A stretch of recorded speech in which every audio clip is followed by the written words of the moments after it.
নমস্কার। মহেশতলা মিউনিসিপ্যালিটির 7 নম্বর ওয়ার্ডেরই বাসিন্দা।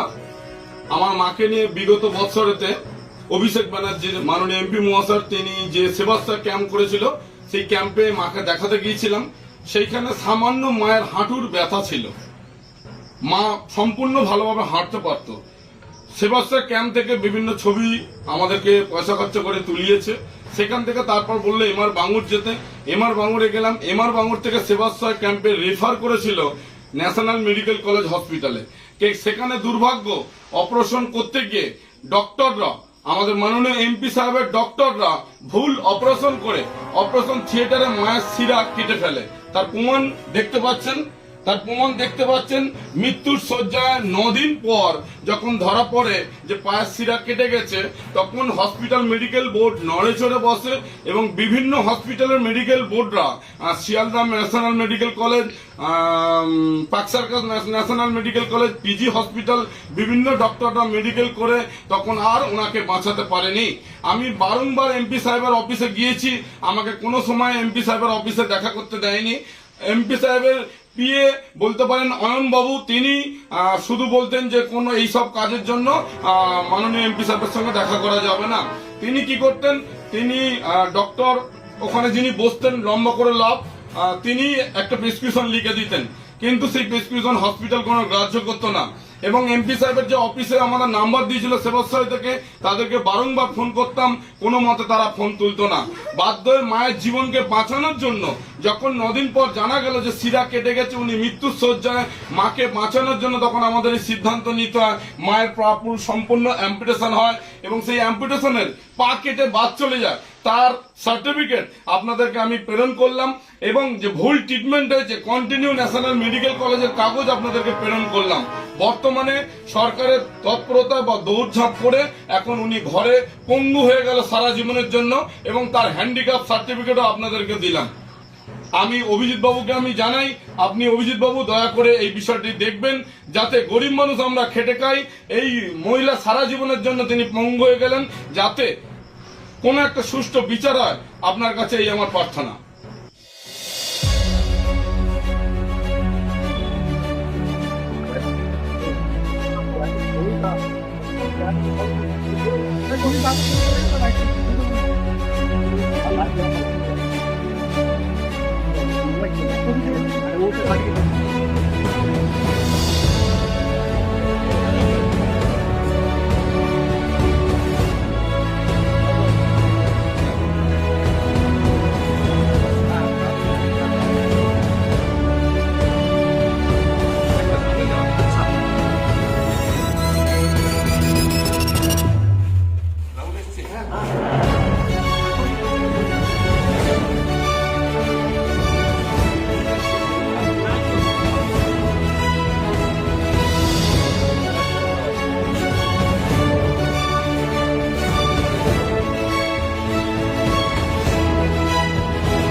দেখুন, এই যে আমাদের যে মালতী দি আছেন, মানে আমাদের প্রবীরদার স্ত্রী, ওয়াইফ, তো ওনাকে শরীর পায়ে যন্ত্রণা হচ্ছিল বলে আপনার এই সেবাশ্রয় ক্যাম্পে, যেখানটা ওই অলোক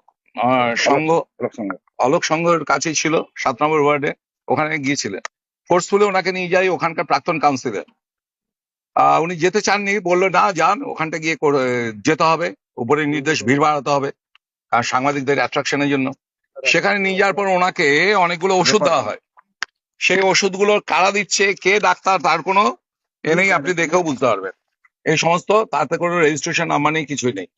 এবং তারপর ওখানে মডেল ক্যাম্পে রেফার করা হয়, সেখানে দিয়ে আপনার রেফার করা হয় হচ্ছে কোথায় নিয়ে, বাঙ্গুরে। এবং ওখানটায় ডাক্তার, মানে সেবাশ্রয় ক্যাম্প থেকে এসছে বলে কোনো গুরুত্বও দেয়নি ডাক্তাররা। পায়ের শিরা কেটে বাদ দিয়ে ওনার পাটা আজকে এমন পরিস্থিতি হয়েছে যে পুরো পা কেটে বাদ দিতে হয়েছে। এবং তারপরে এটা নিয়ে অনেকবার আপনার অভিষেক ব্যানার্জির কাছে তদবার করেছে, কিন্তু অয়ন বা সুমিত এরা কেউ এনাদের পাত্তা দেয়নি। এবং পুরো একটা র্যাকেট চলেছিল, এই র্যাকেটের মধ্যে গোপাল শাহ ছিল, আপনার এখানকার লোকাল কাউন্সিলর 7 নম্বর ওয়ার্ডের, যে 10 নম্বর ওয়ার্ডের কাউন্সিলর এবং প্রাক্তন কাউন্সিলররা, সব নাম উনি বলবেন। এবং এরা সমস্ত রয়েছে, পুরো একটা চক্র তো কাজ করছে সেবাশ্রয় নিয়ে। তা আজকে এই রবীন্দ্রনগর থানায় আজকে এফআইআর করা হলো এদের নামে, এবং ইনি করলেন আমাদের প্রবীর বাবু, উনি এফআইআরটা করেছেন। ওনার পায়ে সমস্যাটা কি ছিল? ওনার পায়ে কিছু সমস্যাই ছিল না, ওনার পায়ে যন্ত্রণা হচ্ছিল, আপনি বলুন। হাঁটুর প্রবলেম ছিল সামান্য, সেটা যখন অলোক সঙ্গীতের সেবাশ্রয় ব্যবস্থা হয় অভিষেক বাবুর মাধ্যমে দিয়ে। দেখুন এখানটা অভিষেক ব্যানার্জি তো প্রাইম অ্যাকিউজড পারসন, অভিষেক ব্যানার্জির নাম তো রয়েছেই। এছাড়া অভিষেকের তো রয়েছে 4 জন চালা, সুমিত আছে, অয়ন আছে, এবং আপনার এখানটায় আমি এক সেকেন্ড, এই অভিষেক ব্যানার্জির সঙ্গে রয়েছে আপনার সুমিত রায়ের সঙ্গে রয়েছে খোকন বেহরা, এই অভিষেকের একজন হ্যান্ডস, এবং স্বপন সর্দার। এই 4 জন হ্যান্ডসদের রয়েছে, অভিষেকের সহ 4 জনের নাম রয়েছে।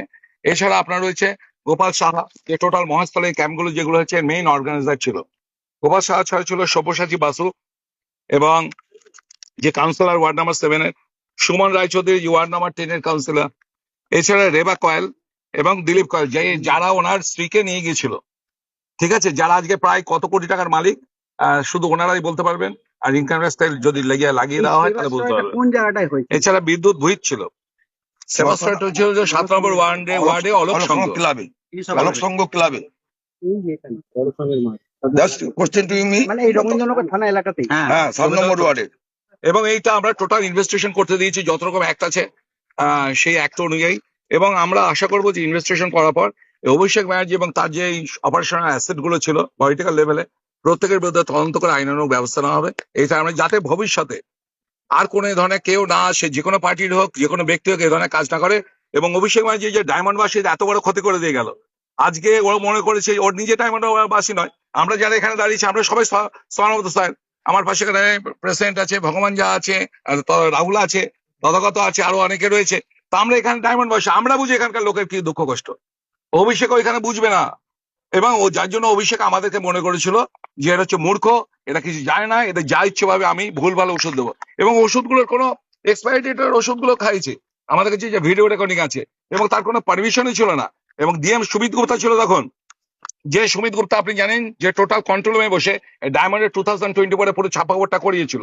যাদবপুর জয়নগরের জ্যাকে ডায়মন্ডের জ্যাকে সেই সুমিত গুপ্তার নামও রয়েছে এতে, এবং সিএমএইচ এর নাম রয়েছে, বিএমএইচ এর নাম রয়েছে।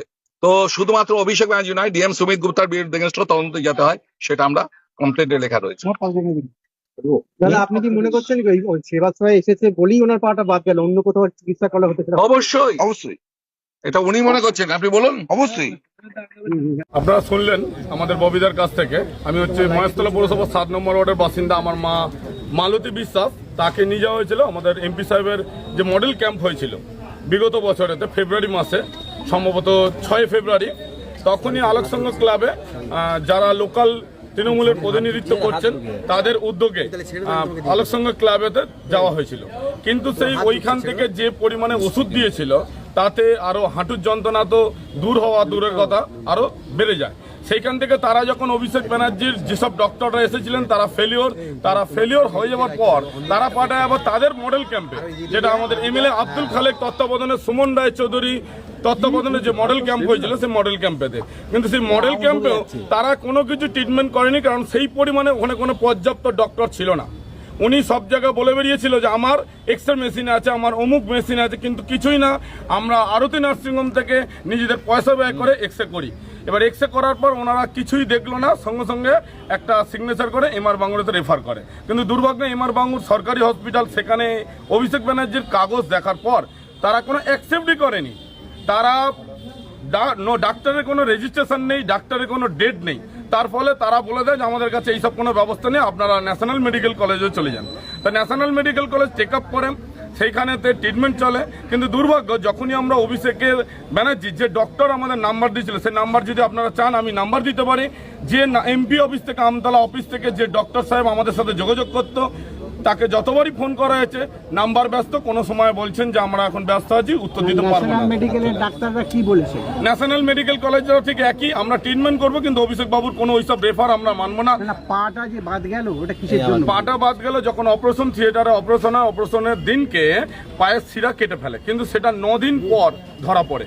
সেটা 9 দিন পর যখন ধরা পড়ে, 9 দিন পর ধরা পড়ার পর পা পছন্দ ধরে, তখন বাধ্য হয়ে সেই সব মেডিকেল বোর্ডরা বসে পা কাটার ডিসিশন নেন। এবং আমার মা সুস্থ সবল মানুষ ছিলেন, হাঁটুতে যন্ত্রণা ছিল, সেই যন্ত্রণা দূর করতে গিয়ে আজকে সেবাশ্রয়ের ভুল ক্যাম্পে, ভুল ডক্টরদের ট্রিটমেন্টের জন্য, ভুল ওষুধের খাবার ফলেতে মাকে আজকে পা সারা জীবনের জন্য পঙ্গু হয়ে যেতে হবে। ভুল ওষুধটা কারা দিল?